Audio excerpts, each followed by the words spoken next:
2026 দেখবেন মুখ্যমন্ত্রী মমতা বন্দ্যোপাধ্যায় আবার বাংলায় মসনদে বসবেন, তৃণমূল আবার ক্ষমতায় আসবে, কোনো মূল্যে তৃণমূলকে হটাতে পারবে না শুভেন্দু অধিকারী। আচ্ছা দাদা, আপনার ওয়ার্ডে মুখ্যমন্ত্রী যত যোজনা আছে, স্বাস্থ্য সাথী কার্ড, ক্রেডিট কার্ড, সব কেউ পেয়ে গেছে? আমার ওয়ার্ডে আমি এই যে গণিমা বুথ, এটা বারিপুর পশ্চিমের যে যতগুলো গ্রাম পঞ্চায়েত আছে, মল্লিকপুর গ্রাম পঞ্চায়েতের 1 নম্বর থেকে 51 নম্বর বুথ পর্যন্ত এখানে প্রত্যেক মানুষের আমরা স্বাস্থ্যসাথী কার্ড, লক্ষ্মীর ভাণ্ডার, রূপশ্রী প্রকল্প ঘরে ঘরে আমরা পৌঁছে দিতে পেরেছি। আইপ্যাকের নির্দেশে এই যে ভোটার লিস্টের কাজ হচ্ছে, সেই ভোটার লিস্টের কাজ আমাদের এখানে 100% হয়ে গেছে।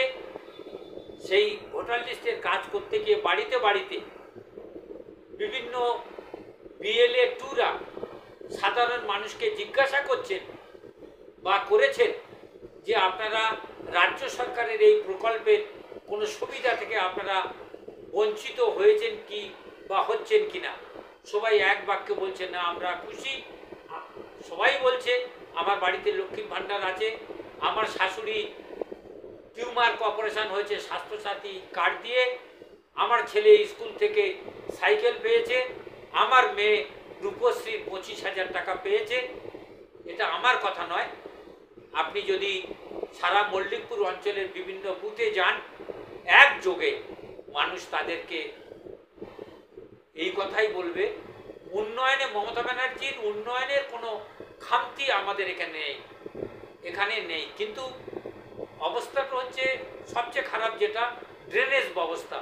যে ড্রেনেজ ব্যবস্থাকে নিয়ে আমরা বহুদিন লড়াই করছি, অনেকটা উন্নত হয়েছে।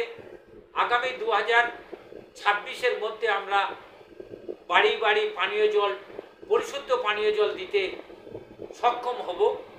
মানুষ আরও বেশি, আমরা চেষ্টা করছি বিধানসভা ভোটের আগে পৌঁছে দেওয়ার, মানুষ আরও বেশি আমাদেরকে সমর্থন জানাবেন।